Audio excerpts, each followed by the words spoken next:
सच्चा साथ क्या होता है, सच्चा साथ क्यों जरूरी है। तुम पूरे जीवन अकेले नहीं गुजार सकते, इसलिए मालिक ने तुम्हें रिश्तों के अलावा एक साथी दिया है जो तुम्हारा जीवन भर साथ निभाए एवं सुख और दुख में हमेशा तुम्हारा साथ दे। इसलिए सृष्टि के रचनाकार ने मनुष्य के जीवन में बहुत ही उत्तम वरदान दिया है, वह है उसका जीवन साथी। इंसान बड़ा से बड़ा जंग भी जीत जाता है जब उसका साथ देने वाला उसका जीवन साथी होता है। मुमकिन है कि कभी कभी इंसान जो सोचता है ठीक उसके विपरीत हो जाता है। इंसान को उसके जीवन साथी से वह स्नेह नहीं मिल पाता जिसकी वो उम्मीद करता है। कभी कभी तो ऐसा भी होता है कि एक अच्छा जीवन साथी भी अच्छा व्यवहार नहीं करता, जिसके कारणवश आगे का जीवन काफी मुश्किलों भरा हो जाता है। मुझे भली भांति ज्ञात है कि तुम भी कुछ इस तरह की परिस्थितियों का सामना कर रहे हो। तुम जिस स्नेह के अधिकारी हो वह स्नेह तुम्हें अपने जीवन साथी से नहीं मिल पा रहा। तुम्हारी सिर्फ एक चाहत है कि तुम्हारा साथी तुम्हें समझे, तुमसे प्रेम से बातें करे, लेकिन तुम्हारी यह चाहत भी हमेशा की तरह अधूरी रह जा रही है।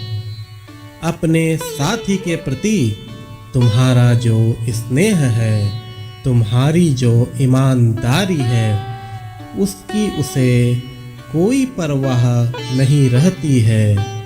तुम हमेशा अच्छा सोचते हो, लेकिन तुम्हारा साथी गलत रास्तों की ओर बढ़ता चला जा रहा है। तुम्हारा हर संभव प्रयास जो कि उसके में बदलाव लाने की ओर तुमने किया है, वह प्रयास असफल ही होता जा रहा है। लेकिन तुम्हें कतई चिंता करने की आवश्यकता नहीं।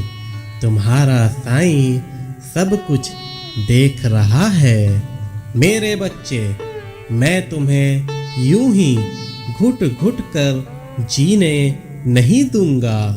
अगर ज्यादा जरूरत पड़ी तो मैं उसे दंडित भी करूंगा, लेकिन सही समय आने पर उसे मैं सुधार दूंगा। वह कभी भी ऐसा करने से डर जाएगा जिसके कारणवश उसका परिवार दुखी होता है। सबूरी रखो, सच्ची श्रद्धा रखो। तुम्हारा साईं तुम्हारे खुशहाल जीवन को फिर से खुशहाल बनाएगा।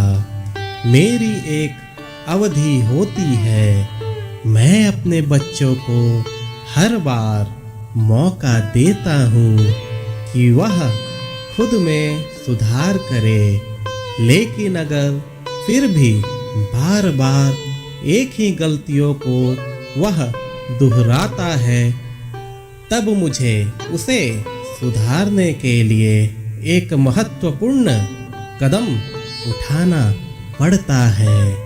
मैं अपने बच्चों के परिवार को दुखी नहीं देख सकता, और वो भी परिवार के एक सदस्य की गलतियों की सजा पूरे परिवार को भुगतना पड़े, ऐसा मैं कतई नहीं होने दूंगा। मैं यूं ही नहीं बैठा हूँ। मेरे बच्चों का हित मेरे लिए सर्वोपरि है। उसके लिए मैं सदा वचनबद्ध हूँ। अब तुम्हारी चिंता मेरी चिंता है। तुम अब ज्यादा दुखी मत रहो। तुम्हारा साईं धीरे धीरे सब अच्छा करेगा। बेफिक्र रहो, मेरी शरण में रहो, शांत रहो। मेरा आशीर्वाद सदैव तुम्हारे साथ है। खुश रहो।